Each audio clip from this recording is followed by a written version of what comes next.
वायु तत्व शांत हो जाता है। तन के साथ साथ मन भी स्वच्छ हो जाएगा, ताकि राजा सदा उचित मार्ग को चुने और धर्म का पालन कर सके।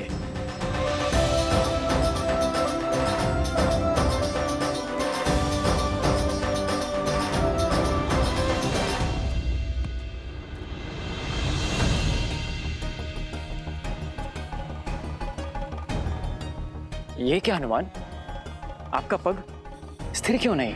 भैया, आप मुझसे पूछ रहे हैं? कारण तो आप ही हैं। मैंने क्या किया? भैया, आप तो भूल ही गए, जब मैं लक्ष्मण भैया के लिए संजीवनी बूटी का पर्वत उठाकर ले जा रहा था, आप ही का तो बाण लगा था मुझे। बस ऊपर आकाश से धरती पर धन से गिरा। भरत भैया, बड़ी विकट मोच आई थी मुझे इस पैर पे। परंतु उसके पश्चात तो आपने अपने बल और बुद्धि की पराकाष्ठा पार कर दी थी। पूरा का पूरा युद्ध लड़ा है आपने। उद्देश्य की पुकार में पीड़ा की चिंता कहाँ स्मरण रहती है लक्ष्मण भैया। आपके पग को भी तेल मर्दन करवाना पड़ेगा हनुमान। भरत भैया, आपका विचार तो बहुत अच्छा है, मेरी भी यही इच्छा थी। उचित है, मैं आपको वेधशाला भिजवा देता हूँ। भरत भैया, उसकी आवश्यकता क्या है? इतना तेल प्रभु को छूकर व्यर्थ जा रहा है। यही उपयोग में मैं ले लेता हूँ। तेल का तेल, उस पे प्रभु के स्पर्श का मेल, स्वर्ण पे सुहागा।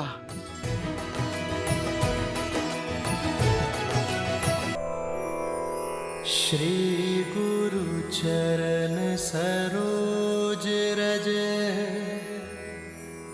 निज मनु मुकुरु सुधारी।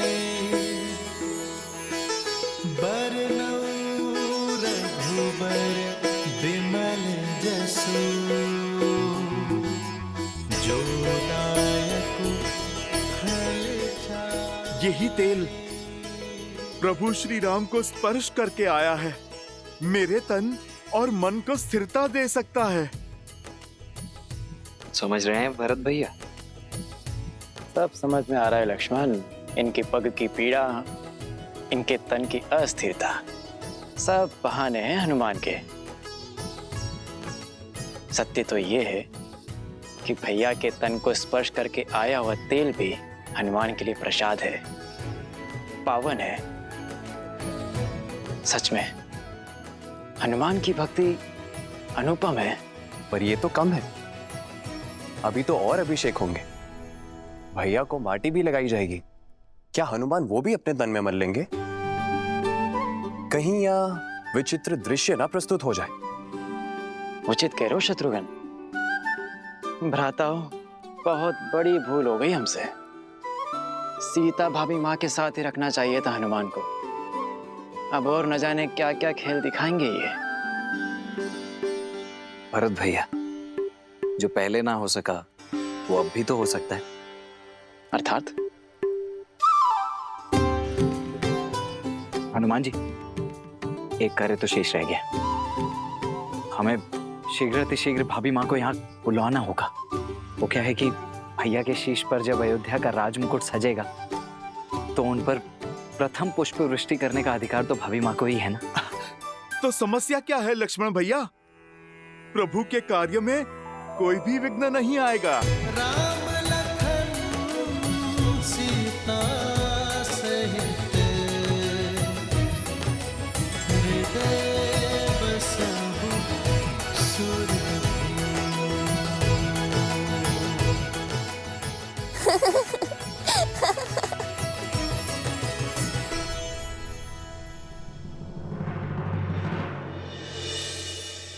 क्या हुआ देवी? इस शुभ अवसर पर महर्षि पराशर के गंभीर मुखमुद्रा का कारण सोच रही हूँ। कदाचित उन्होंने नक्षत्रों और नियति की चाल को पढ़ दिया है। स्त्री के सम्मान का प्रश्न है महादेव। मुझे सीता को दिव्य सिंदूर रूपी अस्त्र जाकर देना ही होगा। माता, दिव्यता का सिंदूर से क्या संबंध? सिंदूर ना केवल माथे पे लगा लाल रंग है और ना ही किसी स्त्री के विवाहिता होने का प्रतीक। स्त्री अपने मांग में सिंदूर के साथ विवाहित जीवन के सुख, समृद्धि और स्वास्थ्य के रंगों को भी भरती है। सिंदूर एक ऐसी ढाल है जो सभी प्रकार की नकारात्मक ऊर्जाओं से पति और पत्नी के संबंधों की रक्षा करता है, भीतर और बाहर के सभी द्वंद्वों का अंत करता है। जिस प्रकार श्री राम को युद्ध के समय भिन्न भिन्न प्रकार के शस्त्रों और अस्त्रों से सुसज्जित किया गया था, अब समय आ गया है देवी सीता को भी वैसे ही सज्ज करने का, क्योंकि शीघ्र ही एक और असुरी शक्ति चुनौती देने वाली है। और इस बार युद्ध केवल श्री राम को ही नहीं, देवी सीता को भी लड़ना होगा। आप जाइए देवी, समय अत्यंत कम है।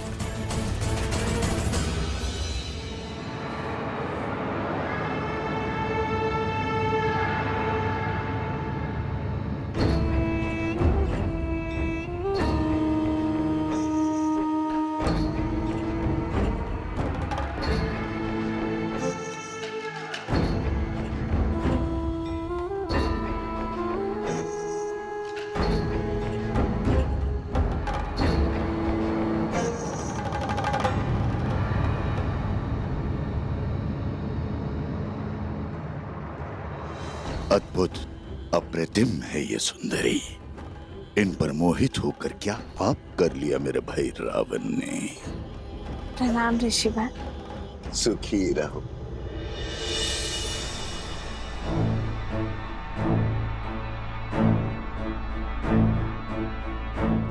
तुम्हारी सखिया कुछ विचलित लग रही है। हाँ ऋषिवर, इन्हें कुछ विचित्र स्वर सुनाई दे रहा है, किंतु मुझे कोई अनुभव नहीं हो रहा। अद्भुत। ब्रह्मांड में निरंतर अनेक ध्वनियां गूंजती रहती हैं। शब्दों और विचारों की तरंगे उठती रहती है। दुर्भाग्य होता है उन लोगों का जो उसे सुन नहीं पाते। कोई बात नहीं,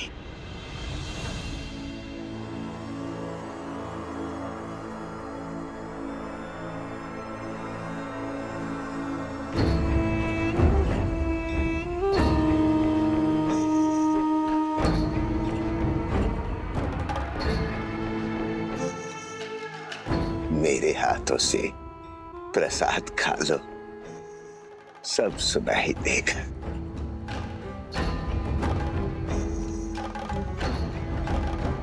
लो।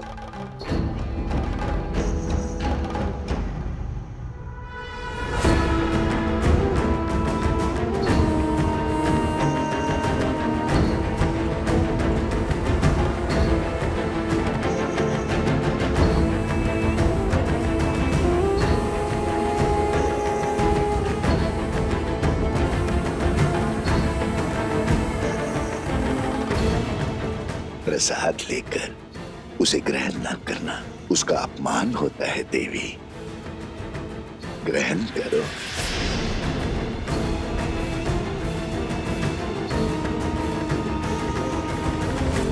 क्या हुआ, कोई संदेह?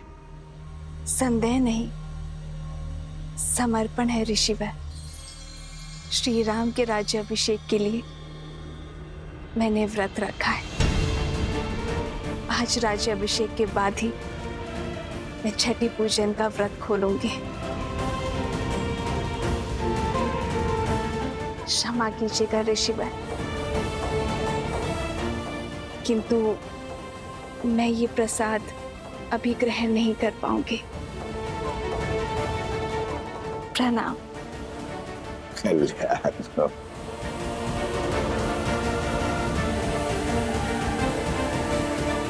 कल्याण हो।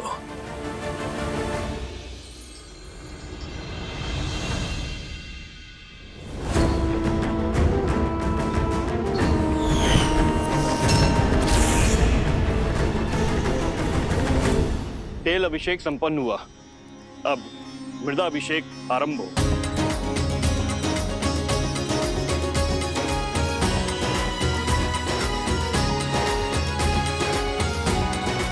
पर्वत पर देवताओं का वास होता है, इसीलिए पर्वत शिखर की माटी को राजा के मस्तिष्क पर लगाने से राजा की बुद्धि भी देवताओं की भांति तीव्र और दयालु होती है।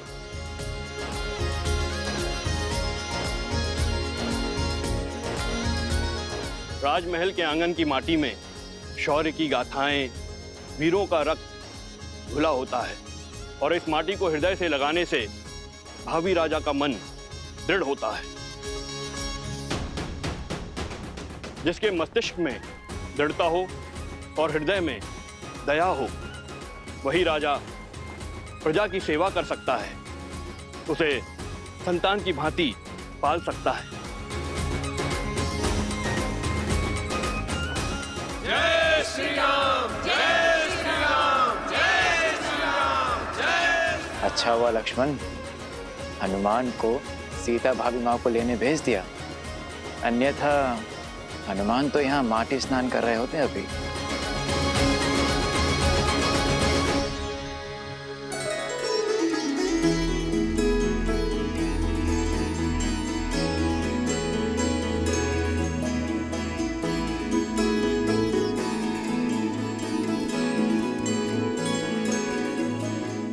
कहाँ है मैया?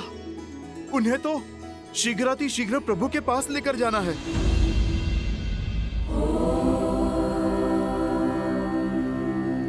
जगत पूजे जगत वंदे सर्वशक्ति स्वरूपिणी पार्वती देवी नमः।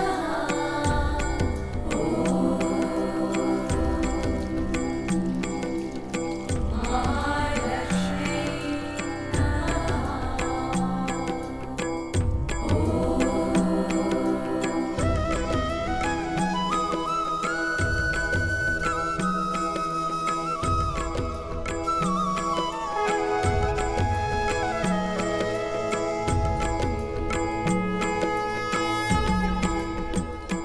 सुनिए,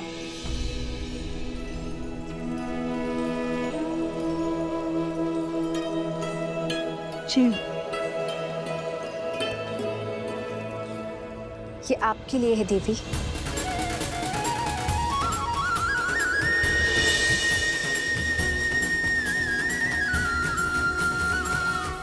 आप मुझे जानती हैं? जिन देवी सीता ने स्त्री की पवित्रता और साहस को नई परिभाषा दी है, उन देवी सीता को कौन नहीं जानेगा। ये पवित्र सिंदूर है।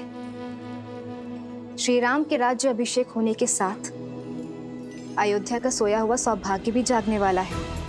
श्री राम के कंधों पर बड़ा भार आने को है, किंतु पत्नी के समर्थन के बिना पति के कर्म और धर्म की यात्रा अधूरी है। ये सिंदूर आपको सबल करेगा, अपने पति का संबल बनने के लिए भी और आने वाले कष्टों का सामना करने के लिए भी।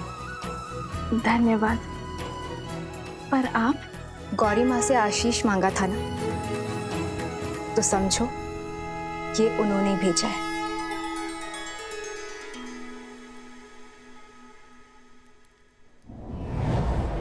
सर्वमंगल मांगल्ये शिवे सर्वार्थ साधिके शरण्ये त्र्यंबके गौरी नारायणी नमोस्तुते, नारायणी नमोस्तुते।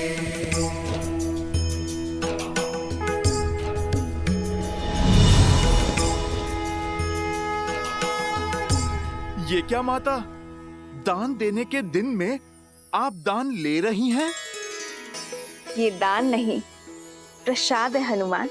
अच्छा माता, पर प्रसाद तो खाया जाता है ना, आपने मस्तक पर क्यों लगाया? क्योंकि इसका यही कार्य है। जब पत्नी अपने पति का नाम लेकर आज्ञा चक्र पर कुमकुम से तिलक लगाती है, तो उसका मन उसके साथी के साथ जुड़ जाता है। वैसे ही जब मांग में पूरी आस्था और विश्वास के साथ ये सिंदूर लगाया जाता है तो एक स्त्री का जीवन उसके पति के साथ बन जाता है। माता, ये तो बड़ा कठिन विवरण है। समझो, इसे अपने मस्तक पर धारण करने से श्री राम की आयु बढ़ती है, मन में उनके लिए प्रेम बढ़ता है और समाज में उनकी प्रतिष्ठा, क्योंकि मेरे मन में केवल श्री राम है।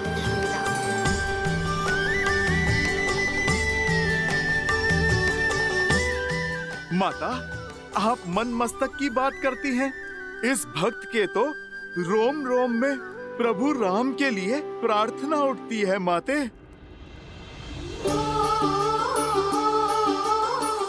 किंतु यदि मैंने अपने पूरे शरीर पर ये सिंदूर का लेप लगाया तो ये समाज मेरे पति का उपहास उड़ाएगा, मेरे प्रेम पर हंसेगा।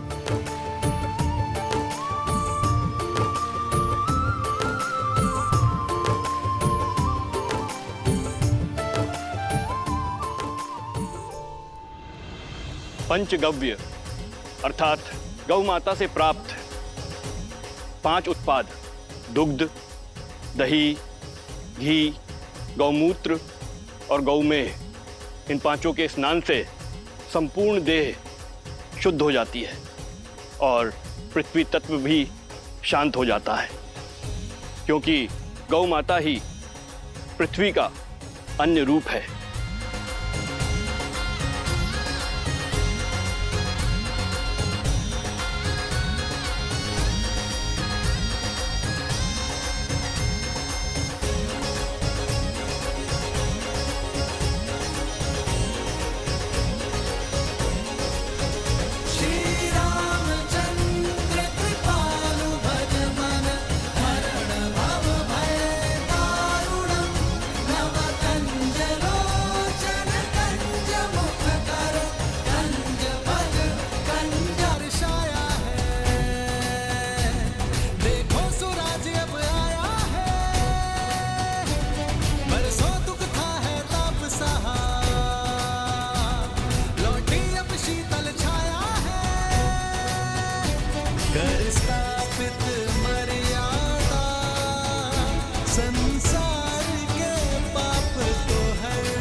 रामचंद्र की, सियावर रामचंद्र की, सियावर रामचंद्र की, सियावर रामचंद्र की।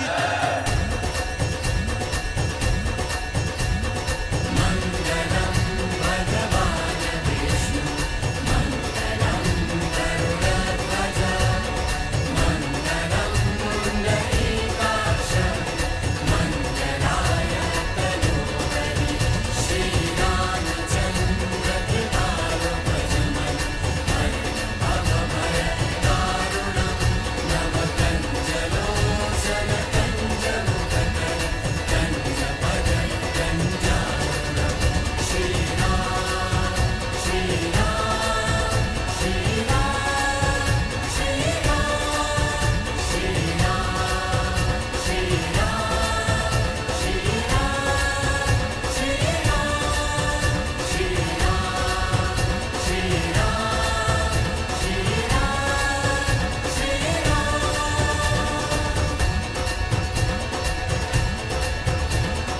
राज्य अभिषेक लगभग संपन्न होने वाला है, पर मेरा हनुमान नहीं दिखाई दे रहा। कहाँ है हनुमान?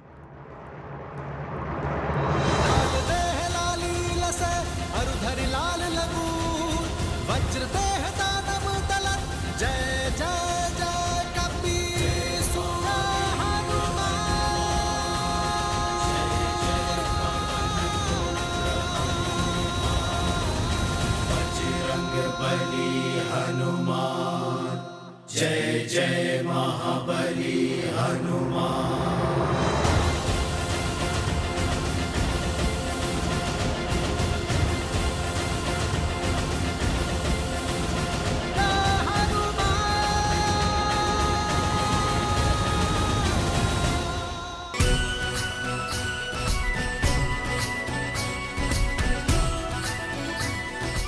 सियावर रामचंद्र की, सियावर रामचंद्र की, सियावर रामचंद्र की, सियावर रामचंद्र की।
राज्य अभिषेक लगभग संपन्न होने वाला है,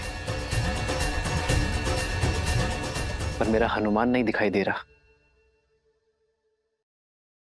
कहाँ है हनुमान?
इसे अपने मस्तक पर धारण करने से श्री राम की आयु बढ़ती है, मन में उनके लिए प्रेम बढ़ता है और समाज में उनकी प्रतिष्ठा पड़ता है। और ना ही उपहास से। मेरे लिए मेरे प्रभु का जीवन, उनका सम्मान, उनका मुझसे प्रेम महत्व रखता है। माता, आपने तो मुझे अनोखा मार्ग दिखा दिया। आपके मस्तक पे एक चुटकी सिंदूर लगाने से मेरे प्रभु का सम्मान इतना बढ़ गया। तो माता, आप सोचिए, मेरे प्रभु का सम्मान और प्रभु का मुझसे प्रेम अब कितना बढ़ेगा। क्योंकि माता, मैंने तो अपने रोम रोम को सिंदूर के रंग से रंग लिया है। मैंने तो अपनी पूंछ का भी एक छोटा सा भाग भी नहीं छोड़ा। तो माता, आप बताइए ना, इस लाल देह से मेरे प्रभु का जीवन और कितना बढ़ेगा?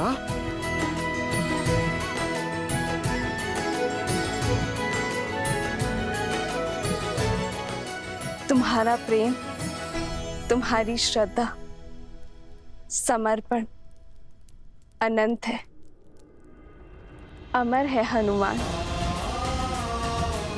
तुम चिरंजीवी रहोगे और जब तक तुम रहोगे, तुम्हारे हृदय में श्री राम का प्रेम सदा के लिए धड़कता रहेगा।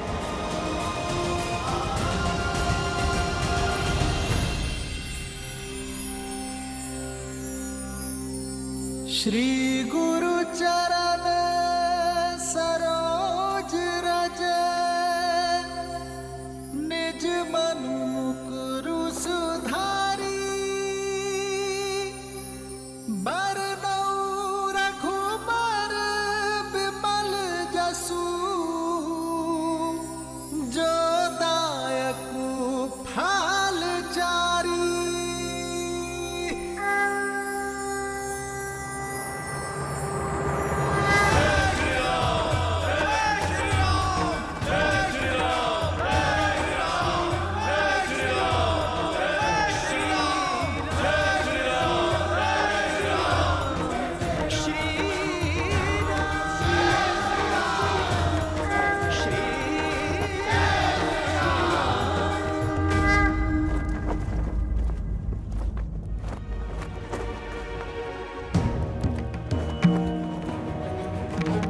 इस राज्य अभिषेक के समय की कुंडली में यह स्पष्ट है कि एक महाआसुरी शक्ति अयोध्या में प्रवेश करने वाली है।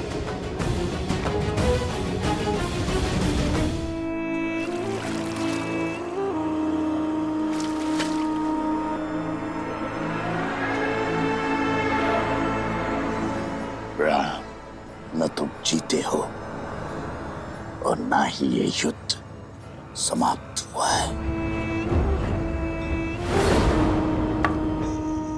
युद्ध तो अब पूरी तरह आरंभ हुआ है।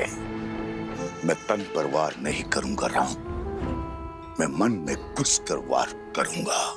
बोलो, कैसे करोगे मेरा संहार? रावण की नाभि का अमृत सूख गया, किंतु प्रजा के मन के विचारों का मैल कभी नहीं सूखता। उसका सामना कैसे करोगे? कैसे करोगे अयोध्या की प्रजा का सामना राम?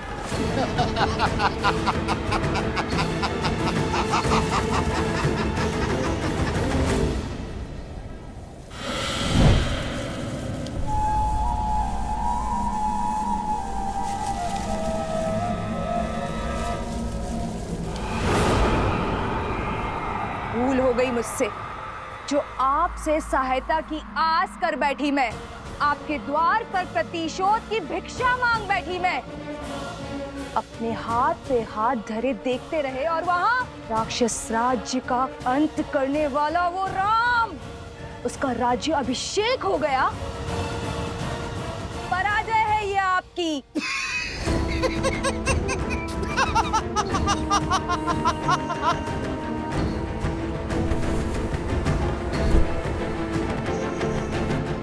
मैं जितना अधिक पराजित होता हूं,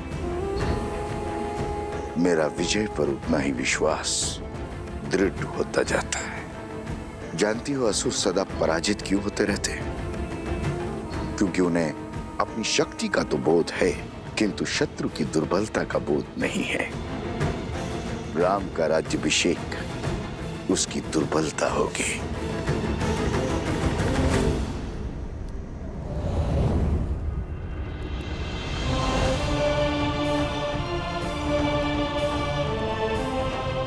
प्रणाम आचार्य। प्रणाम महर्षि। राज्य अभिषेक की कोटि कोटि बधाई हो अयोध्यापति, किंतु हर बधाई के साथ एक चुनौती जुड़ी होती। आपने पापियों का संहार तो किया, पाप का नहीं। दशानन को मारा, मगर उसकी सोच को नहीं। पाप की सोच एक ऐसा छलिया है जो बार बार स्वरूप बदलकर सामने आता और प्रहार करता। मैं वार करूंगा तो राम प्रतिकार करेगा। मैं युद्ध में विश्वास नहीं रखता। मैं 1000 छोटे छोटे घाव में विश्वास रखता हूं, और वो घाव मैं उसे नहीं दूंगा, उसके अपने देंगे। और जब घाव अपने देंगे तो लाचार होगा और पीड़ा भी अधिक होगी। अर्थात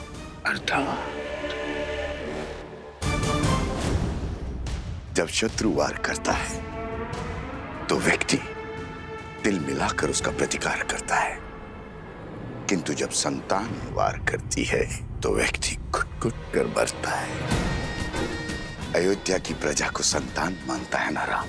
अब यही प्रजा उस पर वार करेगी। जिसने रावण से लंका का युद्ध जीत लिया, वो अयोध्या की प्रजा से युद्ध नहीं कर पाएगा। अब उस पर उसकी प्रजा से प्रहार करवाऊंगा। अयोध्या के भीतर एक युद्ध होगा जिसे अयोध्या हार जाएगी। अयोध्या की प्रजा के मन में इतना विष घोल दूंगा जिसे राम तो क्या, महादेव भी नहीं काट पाएंगे। रावण महान शिव भक्त था, ज्ञान का सागर था, किंतु वो राक्षस सुमाली की राक्षसी वृत्तियों से जन्मा था। राक्षस सुमाली के अन्य पुत्र भी हैं श्री राम, जिनमें न रावण सा तप है और न ही ज्ञान है, तो केवल कुटिलता। क्षमा करें महर्षि, अयोध्या के उत्तर की ओर भरत भैया है, पूर्व की ओर लक्ष्मण भैया और पश्चिम की ओर मैं, और दक्षिण की ओर हनुमान जी है। हम 4 बलशाली अयोध्या के द्वारपाल हैं। हमारे होते अयोध्या को किसका भय? पांव पर पादुका पहनने से, बाहर के कष्ट से बचा तो जा सकता है कुमार शत्रुघ्न, किंतु फोड़ा यदि देह के भीतर से निकले तो क्या करोगे? जब अग्नि घर के भीतर ही लगी हो तो द्वार बंद करने से कोई लाभ नहीं होगा।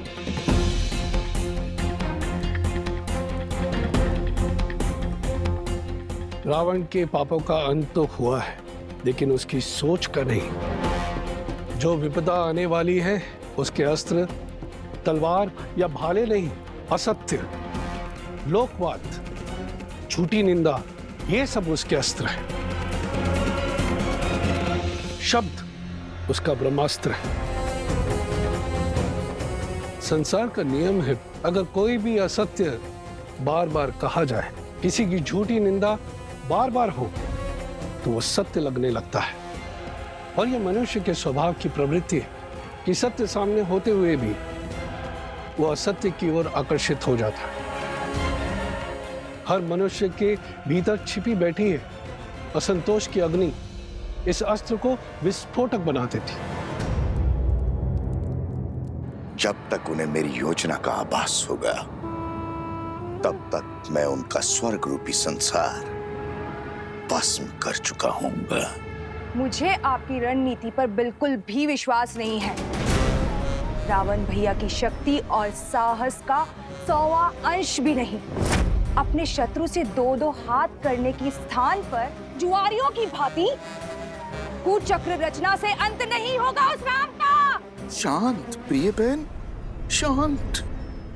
मैं जानता हूं कि तुम्हें मेरी शक्तियों पर संदेह है, इसलिए तुमने अपनी सहायता के लिए किसी और को भी बुलवाया। कौन है वो? हाँ,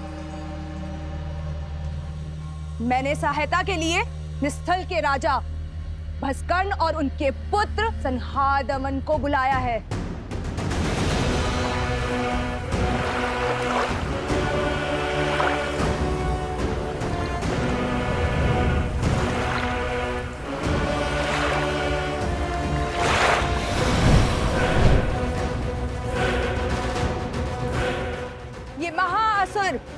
भस्कर्ण के सैनिक हैं। आप मेरे साथ? तुम्हारे महाराज को वरदान है कि जब तक वो जल में, वायु में या पृथ्वी पर खड़े होंगे, उनका वध करना असंभव है। हाँ।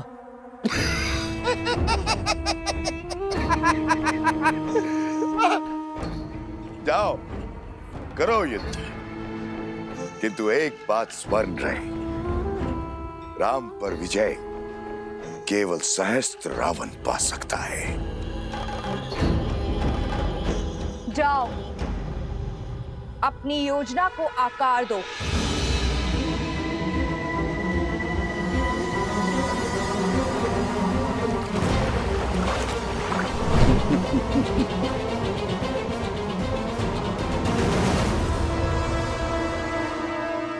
शूर्पणखा, सच है क्या और ब्रह्म क्या है, यह प्रश्न सदा से अमर खड़ा है। सहस्त्र मुखों की सहस्त्र बातें, इनसे भला कौन लड़ा है। आप यही गाते रहो और मैं अपना कर्तव्य निभाती हूं।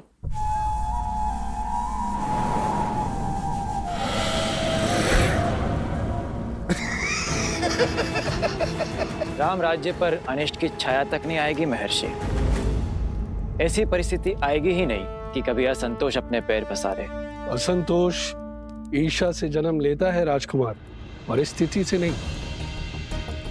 संदेह नहीं है कि श्री राम राज्य को संतुष्ट रखने का प्रयास करेंगे, किंतु राष्ट्र के कोने कोने में सबको सुख और लाभ पहुंचाने में समय लगेगा, और झूठी निंदा, असत्य और संदेह के बीच फैलाने में नहीं। संदेह मन के किसी कोने में छिपकर घास के तिनकों की भांति तनिक सी निंदा से पोषित होकर बढ़ता रहता है, और हमारी अनुमति के बिना हमारी मति भ्रष्ट करता रहता है, और यही सहस्त्र रावण की शक्ति है।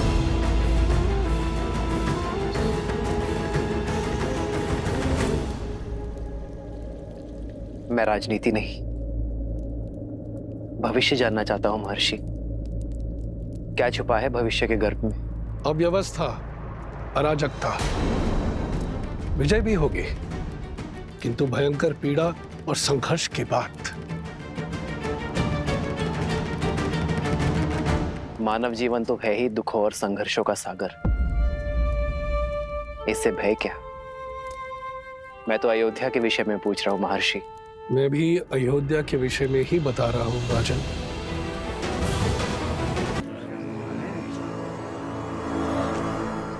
भैया सुना है, श्री राम ने सागर पर सेतु बनाया था, असंभव को संभव कर दिखाया था। देवी देवताओं की विशेष कृपा है हमारे महाराज के ऊपर। सुना तो ये भी है कि रावण कोई साधारण योद्धा नहीं था। कहते हैं युद्ध बहुत ही भयावह था और बहुत दिन तक चला।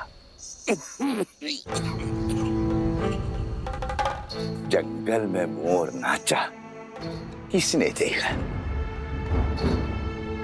न मोर न युद्ध। अच्छा, तुम कहना चाहते हो श्री राम ने रावण को नहीं मारा? न सेतु बांधा न युद्ध हुआ। नहीं नहीं भैया, मैंने ऐसा कब कहा? अरे हुआ होगा युद्ध, पर ऐसा नहीं जैसा सब बता रहे हैं।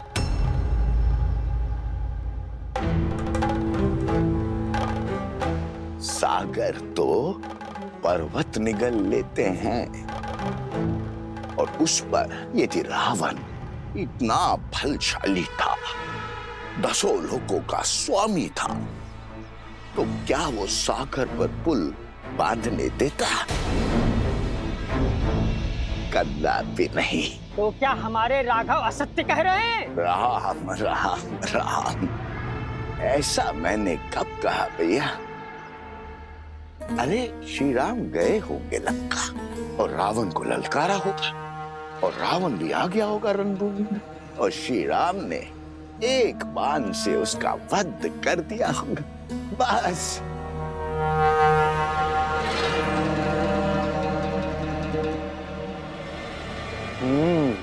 हो सकता है ये सब कथा वानरों ने बनाई हो।